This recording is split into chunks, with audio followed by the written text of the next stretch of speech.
Hi, thanks for joining me on Jules FM. In today's episode, I wanted to share my thoughts on the conversation I had with Olympic aerial skier Airleigh Frigo. There were three things in particular from this conversation that really stood out to me and that are making me look at my own life in a different way. Not because she said things I've never heard before, but because hearing someone else say them out loud made me realize how much I already know something and haven't quite been living it. So my first takeaway was her flip or go home moment.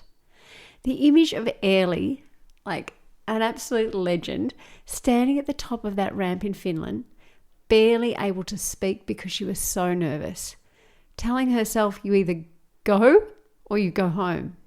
And I keep coming back to that. I keep thinking about it because I think most of us have a version of that moment, something we've been circling, something we know we just need to do, but we keep finding reasons to stand at the top and not go. What if the going or doing is the thing, not the outcome? Not knowing how it will land, just doing it. For me right now, that's really learning to let go.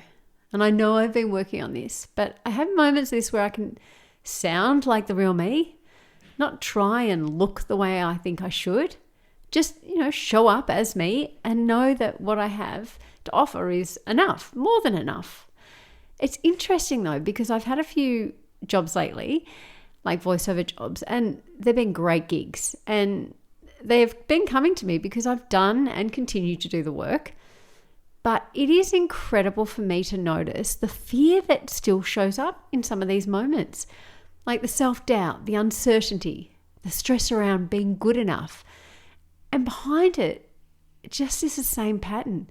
What if I'm not good enough? I know this is the old programming. I know it is. And I know I've had it with me for a long time. And I'm working on it really hard all the time to rewire my brain. But our fears can present in all sorts of ways and keep coming up even when you think you've kind of eliminated them or at least minimize them. But I guess the most important thing, and this is what I know and what I'm working on, is what you do with it that shapes our direction. And I know this cognitively and I know it. I know what you're meant to do. But it's easier said than done. And Airleigh didn't say that the fear went away for her either. She said, you go anyway. And I think that's the part I've been wrestling with as well, is but now at least I have a clearer language for it. Don't wait for it to pass or feel less scary. Just go anyway. The second takeaway for me was that a bad performance is not a reflection of you or your lead up. Airleigh talked about working with a sports psychologist and learning that a bad performance is not a reflection of who you are or the lead up to the event. It can be a result of so many factors, many of which are out of your control. And the trick is being able to let that go.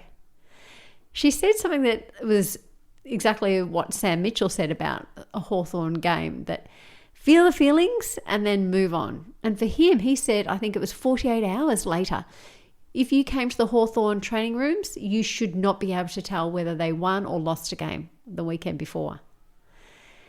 I'll be honest, and I'm still not great at this yet. I still hold on to the thing that didn't go well for probably a little while longer than I should. Like the episode that didn't land how I hoped. The conversation where I didn't say what I meant. The video that got 3 views. And sometimes I even like to revisit that really uncomfortable, awkward, self-deprecating moment many, many times after the event for absolutely zero good purpose or outcome. And so when I heard from Airleigh's training that moving on didn't come from not caring, it came from knowing her potential and knowing who she was, it really struck a chord. I guess that self-knowledge was what gave her permission to release all those feelings. What if that's the work?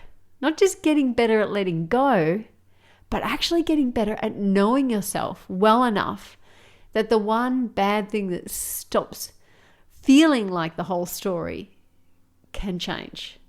And I think I'm still building that. And my final takeaway was what she called the season for her soul. This one was my greatest takeaway. Airleigh described 4 months of injury as the most transformative of her career, because during this time she stopped focusing on her performance and started shifting her perspective and started actually taking care of herself, her diet, her mental health, emotional life. And that shift in perspective and priorities changed absolutely everything. When she did go back to skiing after that time, she had the best season of her career. And she called that the season for her soul. And I've been thinking about what that means outside of sport, and whether there are seasons in any creative or professional life where the most productive thing you can do is actually stop trying to be productive. And what if the pause isn't a setback? And what if it's the thing that makes everything after it possible and perhaps even better? And I don't think I've had a season for my soul yet.